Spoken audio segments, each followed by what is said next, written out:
खुश आमदीद। एक ऊंट और एक गीदड़ में गहरी दोस्ती थी। दोनों हर वक्त साथ साथ रहने और खाने का प्रोग्राम भी साथ साथ बनाते।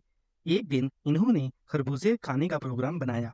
खरबूजों का खेत दरिया की दूसरी तरफ था। गीदड़ ने ऊंट से कहा, दोस्त, तुम तो दरिया के दूसरे किनारे पर पहुंच जाओगे, मगर मैं कैसे जाऊंगा? ऊंट ने जवाब दिया, फिक्र ना करो, मैं तुम्हें अपनी पीठ पर बिठाकर दूसरी तरफ ले जाऊंगा। दोनों दोस्त नदी की दूसरी तरफ पहुंच गए और खरबूजे खाने लगे।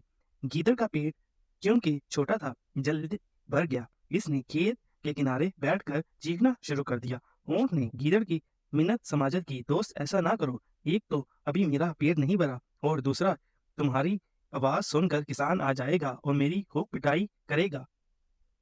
गीदड़ ना माना और कहने लगा, मैं आदत से मजबूर हूँ, अगर मैं खाना खाने के बाद ना चीखूं तो पेट में दर्द होना शुरू हो जाता है।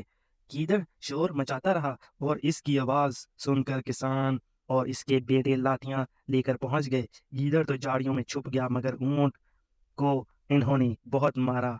मार खाने के बाद जब ऊंट दरिया के किनारे पहुंचा तो गीदड़ इसका इंतजार कर रहा था।